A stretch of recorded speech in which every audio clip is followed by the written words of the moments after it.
প্রিয় দর্শক, একটি মানুষ যদি আমরা এই অসহায় পরিবারটির দিকে তাকাই, তাহলে হয়তো এই 40 দিনের বাচ্চা সহ 5টি সন্তান নিয়ে এই অসহায় মা বেঁচে যাবে। 4 সন্তান নিয়ে আমি অসহায় মানুষ, আমার স্বামী পালাইয়া দিয়ে গেছে গা। আমি 40 দিনকার শিশু, খাওয়াবার পারতেছি না।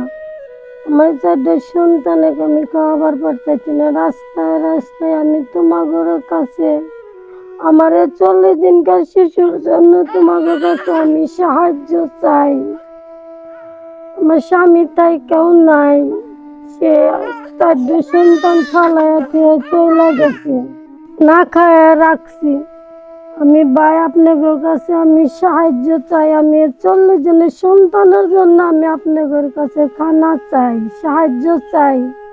এই শিশু বাচ্চার জন্য আপনাদের কাছে আমি অনুরোধ করছি, আমার সাহায্য আপনারা দিবেন আমার সন্তানের প্রতি। এই অসহায় পরিবারটির বিষয়ে আপনারা পূর্বেও জানতে পেরেছেন। 5টি সন্তান নিয়ে এই অসহায় মা কতটা কষ্টের মধ্যে জীবনযাপন করতেছে। বিশেষ করে 40 দিনের যে বাচ্চাটি হয়েছে, সে বাচ্চাটির দুধ নেই খাবার। আমরা যদি নিজের বিবেকের কাছে প্রশ্ন করি যে এই যে ছোট ছোট বাচ্চা নিয়ে যে খেয়ে বা না খেয়ে যে ছোট ছোট বাচ্চাগুলো নিয়ে যে অনাহারে পড়ে আছে, তাদের ঘরে খাদ্যদ্রব্য নেই, 40 দিনের বাচ্চাকে যে খাওয়াবে তার কোনো ব্যবস্থা নেই। তো এই বিষয়টা আমি মানবতা সেবা সোহেল স্বেচ্ছাসেবী সংগঠনে পূর্বে তুলে ধরেছি। প্রিয় দর্শক, এক প্রবাসী ভাই এই অসহায় পরিবারটিকে 2000 টাকা প্রদান করেছেন। সে 2000 টাকা আমি এখন তার হাতে তুলে দিচ্ছি।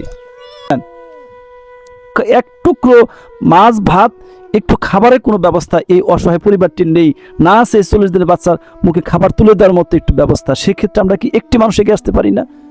এক প্রবাসী ভাই 2000 টাকা দিয়েছেন, সে 2000 টাকা এখন আমি তাকে প্রদান করলাম।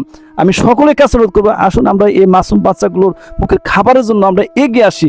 শুনতে পেয়েছেন এই অসহায় পরিবারটি কতটা কষ্টের মধ্যে আছে।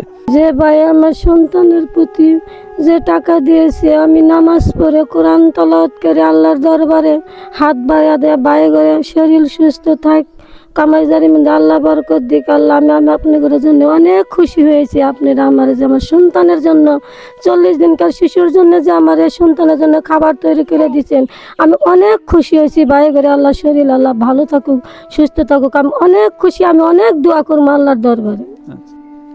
প্রিয় দর্শক, সকলে এগিয়ে আসবেন সে প্রত্যাশা করি। সকলে ভালো থাকবেন, সুস্থ থাকবেন। খোদা হাফেজ।